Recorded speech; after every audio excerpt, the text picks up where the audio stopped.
C'est ça. Donc il y a une organisation. Il y a une organisation, c'est tout ça. Agriculture, plantain, développement culture, des fruits, comme il y avait une boîte de graines ici, qui permet de planter. Si vous êtes des graines, si nous sommes des graines, regarde, semer. C'est comme ça qu'on développe l'agriculture. Le symbiose. Rien à voir avec celle-là qui est originale, tout ça avec la patate, avec certaines patates. Donc,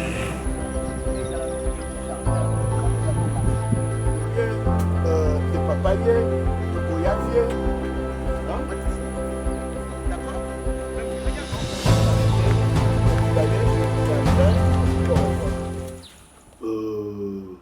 Il faut d'abord comprendre que pour nous, et moi personnellement, en ce qui me concerne, les 100 premiers jours, ce n'est pas seulement le gouvernement. Ce n'est pas pour le gouvernement. Les 100 premiers jours dont on parle, c'est qu'est-ce qui s'est passé sur les 100 jours après que les citoyens gabonais, à plus de 90%, aient plébiscité, voté massivement notre président, son Excellence Britt-Kloster Oligui Nguema.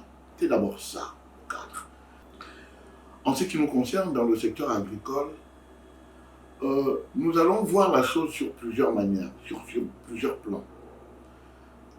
Mais je dirais que la première chose que nous retenons, c'est le Conseil des ministres du 30 mai 2025, au cours duquel une décision courageuse va être prise, celle de l'interdiction en janvier 2027 des importations de poulet, de chair, donc dans 18 mois.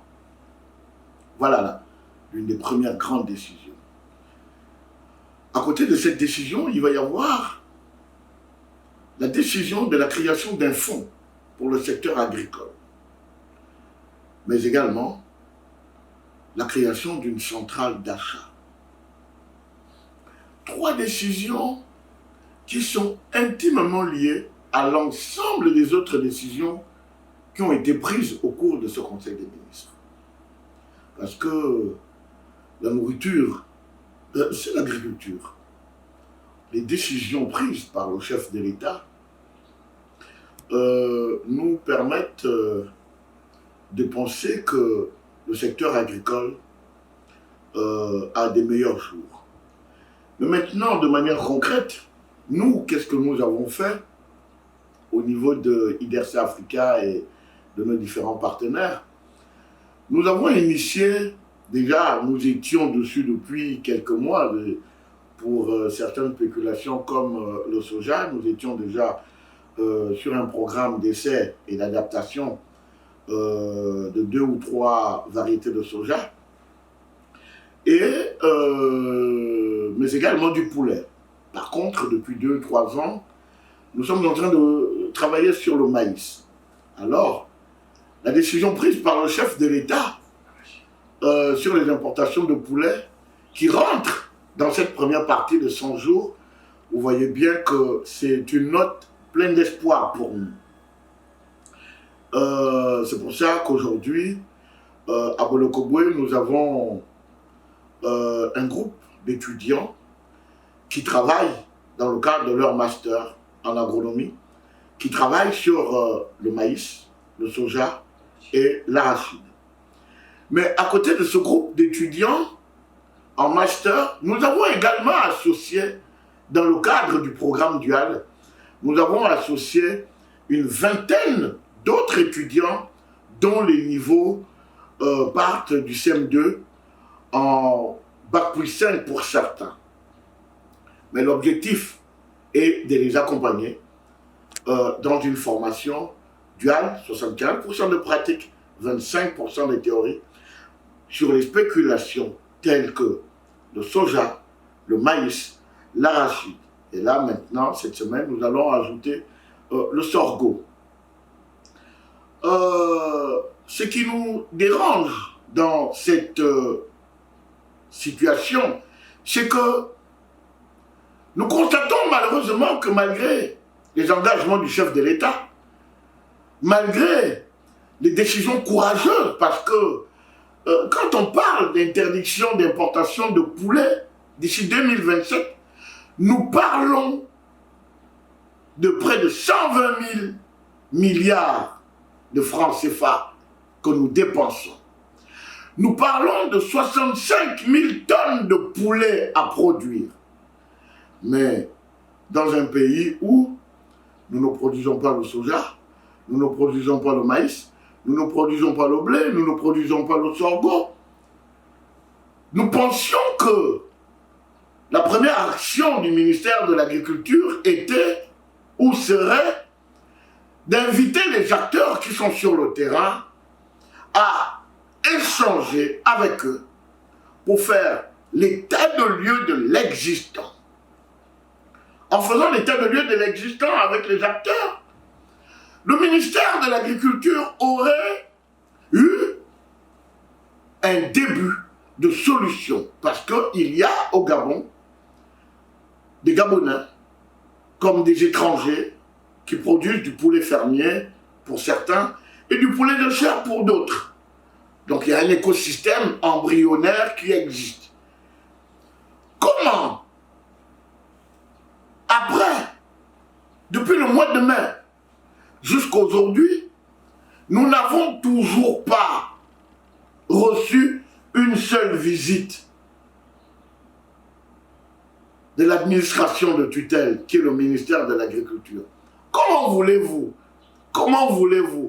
que l'on apprécie l'activité du ministère de l'Agriculture sur les 100 jours si cette activité se limite à une distribution de tracteurs? À une distribution de tracteurs. Ce ne sont pas les tracteurs qui font l'agriculture, ce sont les êtres humains.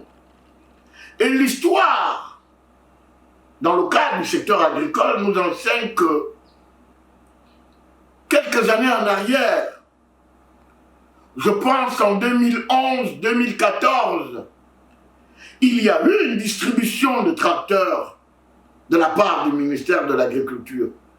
Ce n'est pas pour autant que nous avons produit. La situation s'est même encore empirée.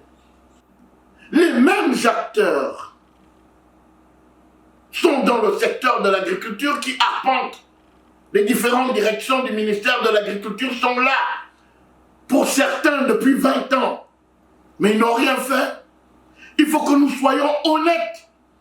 Comment des personnes qui n'ont même pas une plantation, qui n'élèvent même pas un poulet chez eux, vont avoir du mépris, autant de mépris pour ceux qui produisent? Où est la dignité? Madame la ministre fait une note de service sur le recensement des planteurs de soja, d'arachide, de maïs, des éleveurs de poulets. Le lendemain de la sortie de cette annonce, nous sommes allés nous inscrire. Nous avons vu le cadre dans lequel on nous demandait de nous inscrire. J'étais scandalisé de la manière dont c'est fait. J'étais scandalisé. Je ne pense même pas que Madame la ministre elle-même, elle a visité les centres de recensement. C'est catastrophique ce qu'ils font. Est-ce que c'est ce que le pays mérite? Pour ensuite recevoir un coup de fil de la direction provinciale de l'élevage, les mêmes personnes qui nous ont recensés, pour nous dire que la procédure a changé et qu'il faut maintenant envoyer de quoi prendre le transport. Il faut faire un RTL monnaie pour le transport et qu'on doit payer une fiche que nous devons remplir sur notre site. Le déplacement d'un agent coûte 40 000. Est-ce que vous trouvez ça normal? Est-ce que vous trouvez ça normal? C'est pas normal. C'est de la corruption. C'est de la corruption. Comment nous pouvons respecter cette administration? Et ensuite, on va nous dire que vous êtes des activistes, que vous êtes contre Madame le ministre. J'ai des témoins qui ont assisté à cet appel téléphonique. C'est scandaleux. Donc, c'est pareil quand on sait que la majorité des éleveurs, la majorité des planteurs sont des sujets étrangers. C'est une aubaine pour certains corrompus de notre administration de se faire du sucre sur eux et mettre en péril, ils mettent en péril les décisions du chef de l'État. Ils mettent en péril notre vivre ensemble.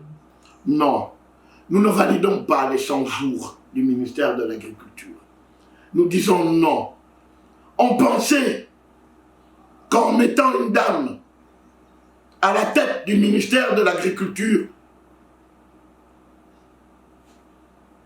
les vendeurs d'illusions qui, de son cabinet, jusque dans les différentes directions du ministère de l'Agriculture, allaient être stoppés. Nous avions confiance à Madame le ministre. Nous ne validons pas les 100 jours. Nous ne validons pas l'imposture. Les 100 jours du ministère de l'Agriculture sont une imposture. Je suis prêt à en discuter avec Madame le ministre. Je suis prêt à en discuter sur des plateaux de télévision avec les responsables du ministère de l'Agriculture. Il est temps que les Gabonais comprennent. Il est temps que les Gabonais comprennent. Il est temps qu'on dise la vérité au Gabon. Le modèle économique doit changer.